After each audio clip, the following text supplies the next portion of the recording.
if I needed more coffee today. Oh, that's good. Good morning, you motherfucking sunshines.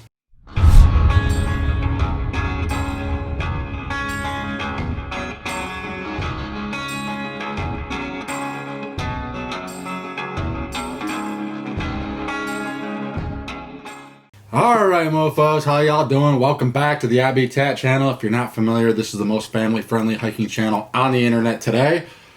Oh, it's hot. I gotta get this jacket off. I've been climatized living in the south too long. I got puffy on, I got melons on. It's only like, it's still like 50 degrees outside. I need to move back out west, man. We're gonna talk about some more photos today. The last time I put every photo as a story out video, it was well received. You guys had a lot of comments. You'd like to see this again. You enjoyed that format. So as I mentioned in the last video, if you haven't seen that, I'll link it up here. But if you haven't seen that video, I mentioned that I could talk about my photos all day long. I've cataloged like 6,000 on all three of these long trails, so there's a lot to talk about. I've hand selected a few from each trail, the AT, PCT, and CDT. First photo we're going to take a look at, we'll start with the AT again. If any of you spent any time on the AT in early spring during the hiker bubble, this will look very familiar to you. I believe this is called Molly, I can't remember the name of the shelter, Molly something or other shelter. It's one of the early shelters in the Smokies. If you don't know, when you hike through the Smoky Mountains, obviously it's a national park. It's mandated that you stay in these shelters. You can't set your tent up. Very few cases they'll let you set your tent up on the outside of the shelter if it's jam packed, but that rarely happens. The reason I laugh at that is because this shelter right here is built for 12 people. Okay. They jammed 23 of us in there this night. It was stupid, miserable conditions. Hold up. Oh. Molly's Ridge.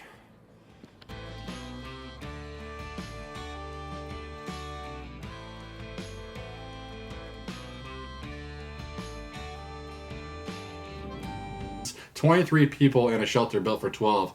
Now, not to get off on a rant too much, but these shelters are outdated in the Smoky, especially in the southern part of the AT. Notice they started to rebuild some in the northern part, and the ones up in Maine are awesome. Potomac Trail Club has done an amazing job with their shelters recently, but these ones, they can't accommodate the crowds anymore. Not ever since Wild and Walk in the Woods came out, these shelters cannot accommodate the crowds anymore. There's just too many damn people come through the trail. So all this money that goes to national parks, I don't know where that money goes, but some of it needs to be put back into rebuilding some of these shelters so they can accommodate more hikers, because it's just insanity. I was, happy to have a roof over my head. I will say that about, these shelters, especially the Smokies, because it was just terrible weather all the way through. It's just a vortex for shit weather early in the spring through that area. And it rained pretty much every day. I didn't get one view. So I was happy to get a roof over my head. But like I said, we're jammed in here, 23 hikers. We're packed in like sardines. As if that wasn't bad enough, some a-hole with a ukulele this night pulled it out. And of course, I don't know what it is about every a-hole on the AT with the ukulele. They think they have to learn Wagon Wheel. I used to like that song back when Old Crow Medicine Show used to sing it. And all these damn millennials think Hootie the Blowfish wrote that song, which pisses me off even more. Absolutely ruined the song for me. And this guy pulls out his ukulele and immediately starts playing that song and gets the whole damn shelter, excluding myself, to start singing along with it. Call me a party pooper. I really don't give a shit. It was past hiker midnight. I just wanted to sleep. And here I have to listen to 22 other hikers sing this damn Wagon Wheel over and over again. Give it a fucking rest, man. This photo right here was taken on the AT as well in Virginia in the Grayson Highlands. Anybody that's hiked that section, this will look very familiar to you, possibly. They say there's wild ponies out there. They're not really wild. They're out there cutting the grass, basically. They were placed there by somebody, I don't know who, but they're out there and they cut the grass, and it's nice to see them out there. My through hike on the AT was actually my third time hiking Graceland. I had section hiked it twice before this. So I was familiar with, the horses, and actually there's longhorn bulls out there as well. I've got to see them a couple times, but, when I entered the Grayson Highlands on my through hike, one horse immediately came up to me and started licking the salt off my legs and arms. I'm like, oh, that's cool. I got the opportunity to see a horse on my through hike, I'll take it. But then immediately after that, 6 more of his buddies started coming up the AT, and immediately I was molested by horses, basically. Hey there, bud. Oh boy. You gonna try to eat me? What the fuck you eating, man? Goddamn motherfucker trying to lick the salt off me. Alright. Okay. Okay. Motherfucker licking mud all over me. You son of a bitch. Alright, I am being fucking molested by these goddamn horses right now. Ow, you bitch! Not literally, but I think that's what I titled this video.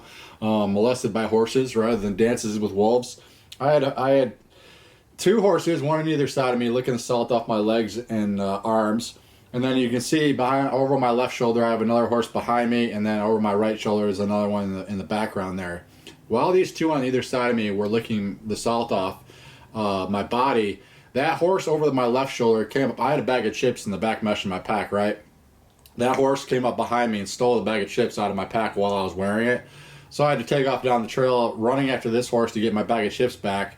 By the time I retrieved my bag of chips, I had set my trekking poles earlier up against a tree. You can see one laying on the floor, on the ground, by my right foot there. The other horse over my right shoulder, as I was messing with this other one trying to get my chips back, grabbed that trekking pole and took off down the trail with it the other way, chewing the hell out of the cork handle because it was all saturated with salt. This motherfucker, give me my trekking pole back, bitch. Hey, drop my fucking trekking pole. You dirty fucking whore. Yeah, you better get on. My fucking trekking pole, bitch. Alright. I've had enough of you fucktards. Don't kick me in the nuts. We'll see you bitches later. Welcome to Grayson. Shit. And he just basically destroyed my cork handle on my trekking pole. It started off as a good situation. I got some my horse experience on my through hike, but then I made it like, all right, you guys, I'm over you guys. I had to get the hell out of there before they ruined too much of my gear. But yeah, they're out there. Grayson Highlands, beautiful section. If you ever want to do a section hike of the AT, highly recommend Grayson. Grayson to Damascus is an excellent hike. Fairly easy terrain, beautiful scenery. All right, one more on the AT. We're going to take it all the way up to Maine now. Obviously, this is even a hiking or outside nature photo, but the reason I love this photo so much is I absolutely love old school diners, small town USAs. It's one of my favorite parts of through hiking, was going into these small towns and experiencing what the locals experience every day.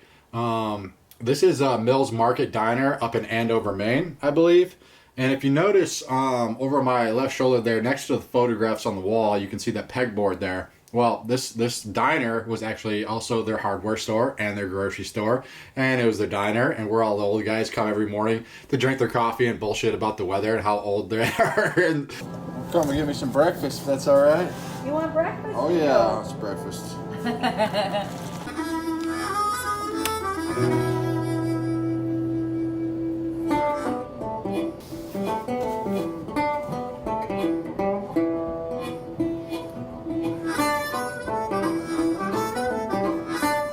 I just love that whole ambiance. And as you can see the photographs on the wall, local boys, Vietnam vets that probably grew up in this town, never left this town.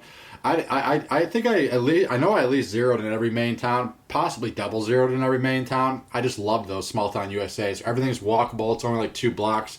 Everything is within walking distance. And when you're tired through hiker, you don't want to be walking miles to the whatever grocery store or fast food joints, all that. Obviously, a place like this doesn't even have fast food joints, but I was more than happy to sit at the diner every morning with a cup of coffee. Horrible breakfast, probably one of the worst breakfasts I've ever had in my life, but I didn't really care because I just love the ambiance and bullshitting with the old timers in there and talking to the waitresses. I just love that about through hiking, going to town and experiencing what the locals get to experience. Awesome, awesome, awesome. All right, let's move on to the PCT now. Southern California. Pretty much all of California, really, but Southern California in particular, you get this dirt tan every day. Now, early on the trail, I don't know if anybody else did this, but I was pretty meticulous early on about keeping my body clean. I try to wipe my feet down at least every night, and possibly my legs and whatever else. But then you stop caring after a while, because at least I stopped caring, because the next day you're just going to look like this again within the first mile. So it's like whatever. Yeah, so the dirt tan was an ever-present thing.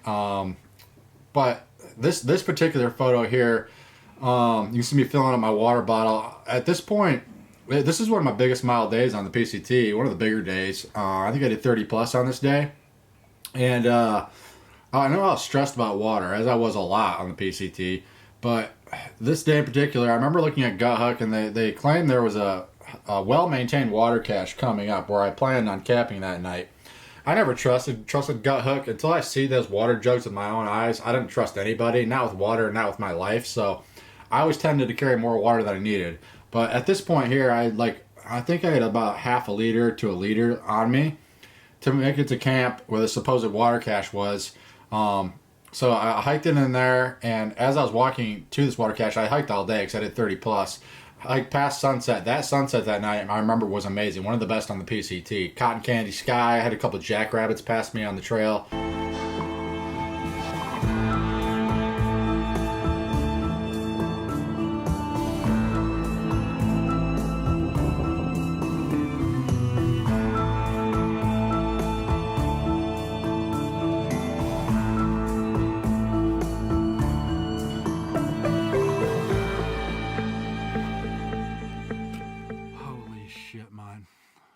Leading up to camp. But then when I saw those water jugs with my own eyes, it was just a breathe a sigh of relief. You're out there in the middle of nowhere, 360 degrees of nothing but cactus and horizon, okay? And meanwhile, you're surrounded by, like, you know those big office jugs of water that they put in office buildings? There's probably 50 of those things out in the middle of the desert. Pretty surreal being in that location in the middle of nowhere, but then surrounded by all this oasis of water was amazing. There's probably a dozen other hikers camped around these water jugs that night, including myself, and I was just totally exhausted, but I was so damn relieved to get to that water and be able to drink to my heart's content. But I got one more here on the PCT. Again, not really a hiking photo. If you just saw this and you weren't a hiker, you might assume I'm homeless, which I kind of was, but this is in California. I can't remember what town it was near, but the backstory to this was, whatever town it was, my memory is not the greatest sometimes, but I had hitched into a town the day before this photo here, and I went to go resupply at the Walmart, right? Well, a little backstory, I've been kicked out of 3 Walmarts, not because I'm causing a ruckus, but because I film YouTube videos, and not everybody likes that, which I totally get, but here I am filming a Walmart, and I get up to the register, and I think, okay, I'll get a cool shot of me just checking out, whatever, you know. And so I set my camera on that little platform where they have the debit card machine, and it was running and happened to be pointing towards the register where I was standing, checking out. And to my luck, there was a security guard standing directly behind me. Saw that my camera was on, immediately started questioning me about it. I played real stupid, like it wasn't my camera. I said I was holding it for another hiker that was out shopping at the store. And she didn't really believe that, so she called the cops on me. 2 cops show up. I'm causing a scene now here in Walmart. It's completely busy. Here I am covered in dirt. Got a backpack on and all this candy and shit in my cart. And I'm being questioned by 2 police officers and a security guard in a Walmart. I thought fast on my feet, and I'm like, I don't know about cameras. It's not mine. I'm just holding it. You know, they wanted to confiscate my SD card. Well, I had like 5 days of footage on this SD card that I hadn't uploaded yet. I'm like, I'm not getting my footage deleted. So I thought real fast, and I pretended like I figured it out, and then I showed them that I deleted it, which I really just deleted like a nothing photo, and showed them it, and they bought it as I deleted all the footage. And they let me walk. I was so relieved walking out of that Walmart that I didn't have to delete my footage or have my SD card confiscated. But then I'm like, okay, I better get the hell out of this town before something else happens. Well, before I started hitching back, went to a gas station to get some ice cream. I'm sitting on the curb outside this gas station looking really homeless, eating ice cream out of a tub with my long handle spoon. Some guy that was pumping gas come walking in the gas station. He thought I was legit homeless, understandably, I guess, but I had thousands of dollars of backpacking gear next to me and thousands of dollars of camera gear on me.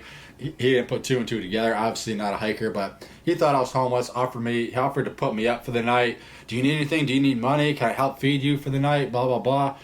I'm like, no, dude, but you can give me a ride back to the trail. He's like, what trail? I'm like, oh, here we go. But I didn't want to pass up a free ride, so hopped in his truck. He took me back to this underpass. As we're getting close to this underpass, I'm like, you need to drop me off here. He's like, we're in the middle of fucking nowhere. Why would you want to get dropped off here? I can take you to the next town if you want. I'm like, no, it's the PCT. It intersects right here. I'll just camp under this underpass tonight, and so I can start early the next morning.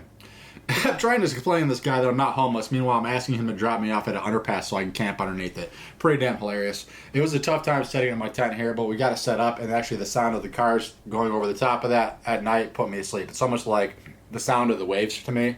Car noise puts me to sleep at night, so I actually slept pretty good. All right, one more from the PCT here. I absolutely love this photo. One of my favorites. Actually, I took this with my iPhone 8 Plus because I had lost my Sony at the time, leading up to this. But this is at the very end of the PCT. Last night in camp, we had just reached the terminus this day. Hiked it, I think, 13 miles, touched the Canadian border. And then at the PCT monument, you cross this little river there, creek, whatever, and there's a wooden bridge. And then beyond that wooden bridge is a nice, legit camp spot with fire rings and everything else. We saw that. Our eyes lit up. We're like, we're camping here. We just hiked through 100 miles of snow. Well, 60 really shitty miles of snow traversing, and we were just so relieved to be dry. Well, not dry, but out of the snow. As you can see, there's no snow on the ground here. We just come from a shit show up at elevation, but down here it was all wet and rainy and stuff, so all our stuff was soaked from being in the snow for like 5, 6 days, 7 days, whatever it was. Yeah, but we were so relieved to be at camp. We were hell bent on getting a fire going. Everything was damp, and we all gathered firewood, a shit ton of firewood. And finally, it took forever. We actually got a fire going. And as you can see in this photo, we have our trekking poles, staked in the ground, and we made it sound like a half-ass, like a cooking spit for like a pig or something. And we draped our socks and gloves on to dry them out over the fire. And as you can see, so we've got somebody's got their shoes on the cooking grate there. Managed to dry out some clothes, at least for the final morning to walking into Manning Park. I had dry socks to put on, but this night in camp was it was one of the best because we knew we were done. We had hiked through a bunch of bullshit snow, terrible weather conditions, and we were just so relieved. And we just sat around that camp together and reminisced about what we'd just been through. And it was a special night in camp. The next day, you hike it 8 miles into Manning Park. There's a resort there. We were broke, so we couldn't stay there, but they let us use the hot tub there for free, which was amazing. It was snowing outside, and we were just sitting in this hot tub looking out the window at the snow. We're like, we are done and out of that shit. It was awesome. After we spent some time in the hot tub, I had a YouTube subscriber actually come drive and pick me up, all 4 of us up, and gave us a ride to Vancouver. Me and Snazzy had passports, so we were able to catch flights out of Vancouver. Beats and Rabbit, they didn't have passports, so they had to finagle themselves across the border. I don't know. Beats had told me on the CDT this past year how they did it, but I don't remember. Somehow they made it back across the border without passports, but I saw Beats on the CDT this past year to get his Triple Crown, so we hiked around each other a little bit, but Rabbit and Snazzy, this is the last time I've seen these guys. I know Snazzy hiked the AT this past year in 2021. He flip-flopped it. I don't know what Rabbit's up to. He's out. Last time I knew he was out in San Diego. But yep, good guys. I'll never forget hiking with those guys for that last 60 miles, especially. It was an amazing experience. All right, let's move down to the CDT, Mom. This isn't the greatest photo in the world. Actually, it's pretty shitty, but I just love the perspective of this shot. This was taken with my Mavic Mini, obviously. It's just, like I said, it's one of those perspectives you don't get to see all the time from through hikers on the trail. Not many of us are carrying drones, obviously. But I was, and I got to this water source, and I thought it'd be a cool shot to do it from overhead because it shows, I wish I would have actually taken it from higher above. It would show more of the landscape and how barren it was. It just goes to show how important water is, especially in the desert on these through hikes. There's just nothing for miles, and as you can see, you may be able to see from this photo, there's a bunch of algae growing in the bottom of this tank, and there was dead flies and bees and everything else, bugs just dead floating. You had to brush aside to get some clear water, but these water sources were not the greatest. This is actually one of the good ones in New Mexico.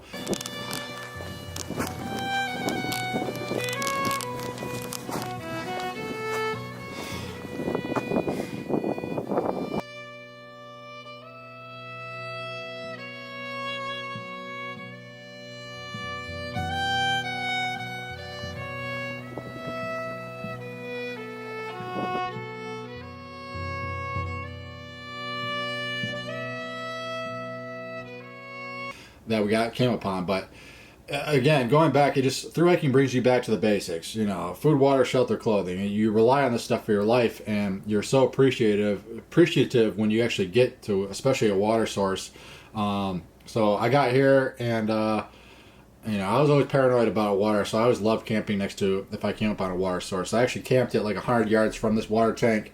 2 other hikers showed up this evening, Longbird and Crispy, who I'd met occasionally up the trail, all the way up to Montana, actually. Ran into those guys. Good people, but yeah, I just like this shot.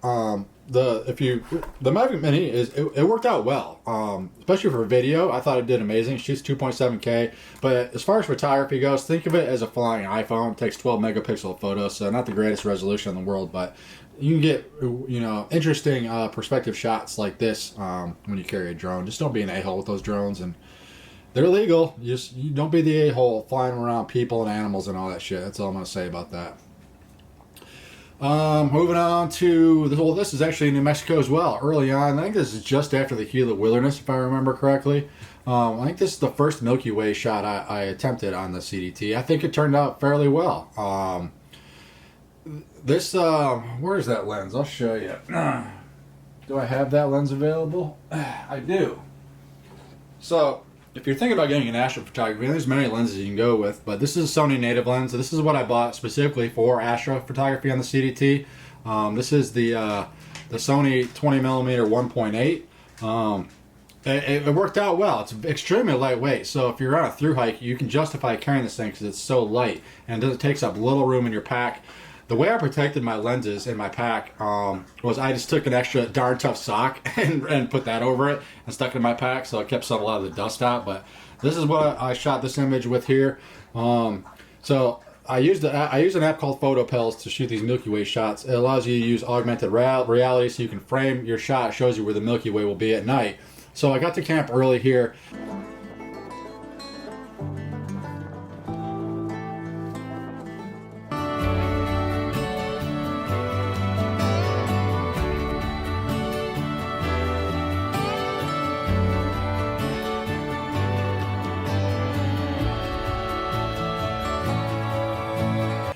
Below this windmill here, there's actually a water tank. It's a genius thing. I've never seen one of these before, but so there's a big tank underneath this watermill, and there's a pump running on a hose running on the ground with a spigot on it. As long as those propellers on that windmill are moving, it pumps water from the ground and it fills this tank. Amazing. Luckily, the wind was blowing when I got to camp, so I was able to get water directly from the spigot and not from the tub of where there were still dead flies and stuff in there. So I filled up my water, luckily, and then I was blessed with a clear night with barely any wind.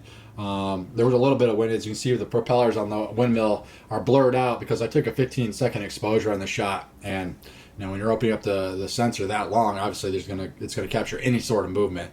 So the propellers are moving, but I think it just adds to the photo.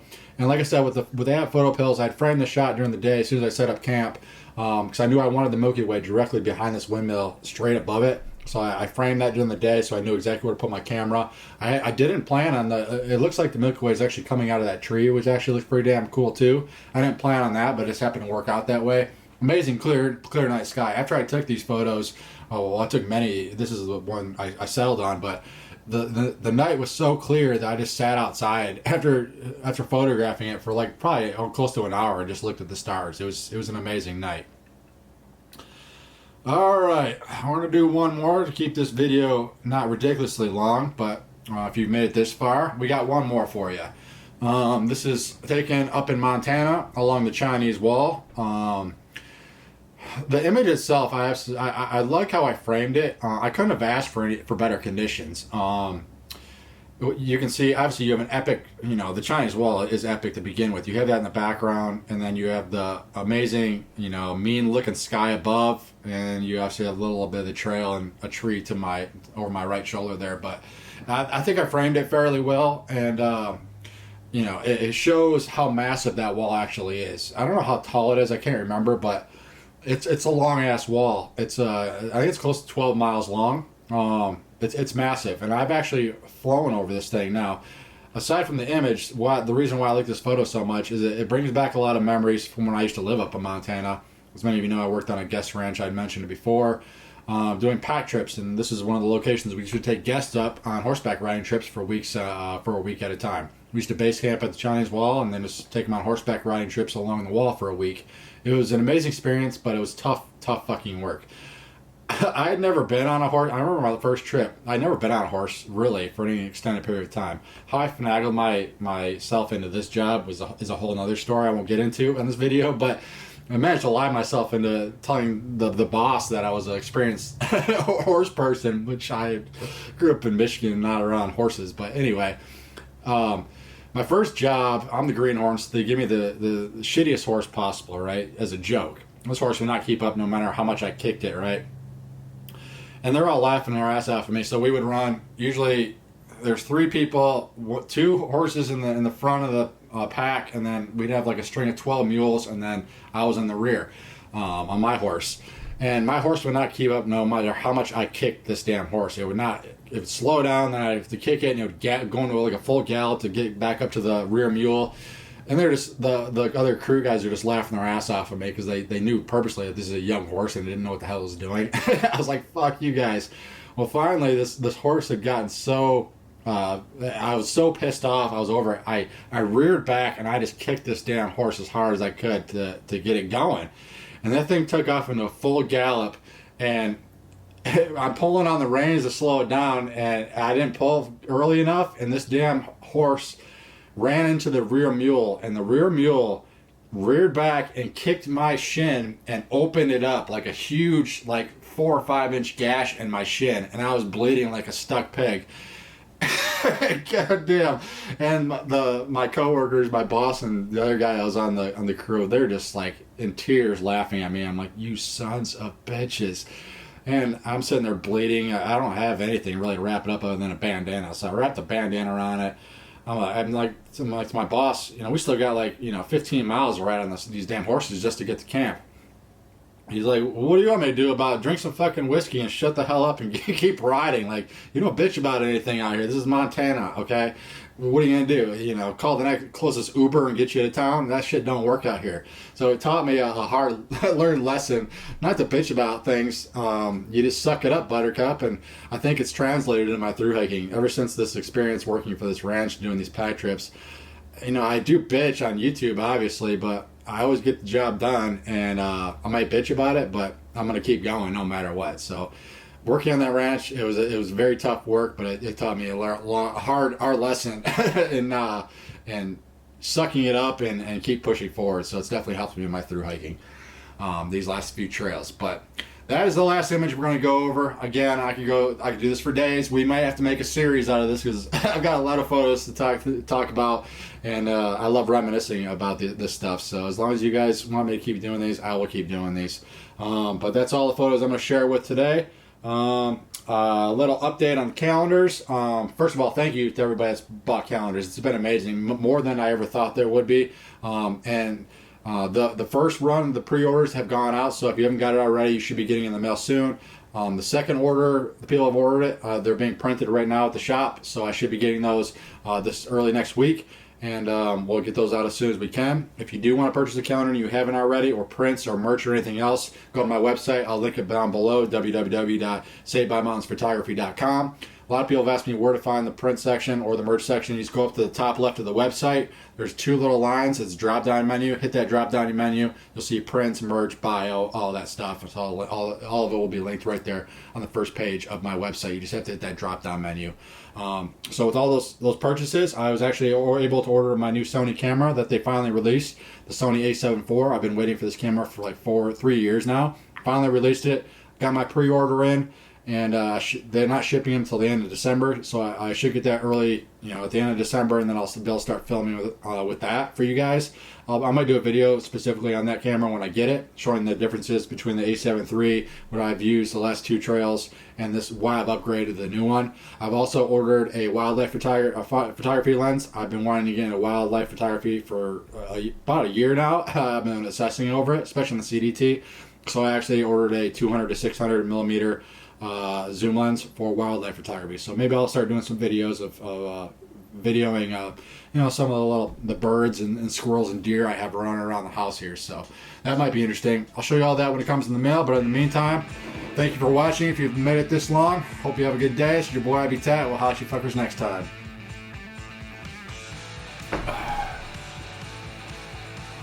Roscoe, what you doing there, boy? You want to go play? Let's go play, man.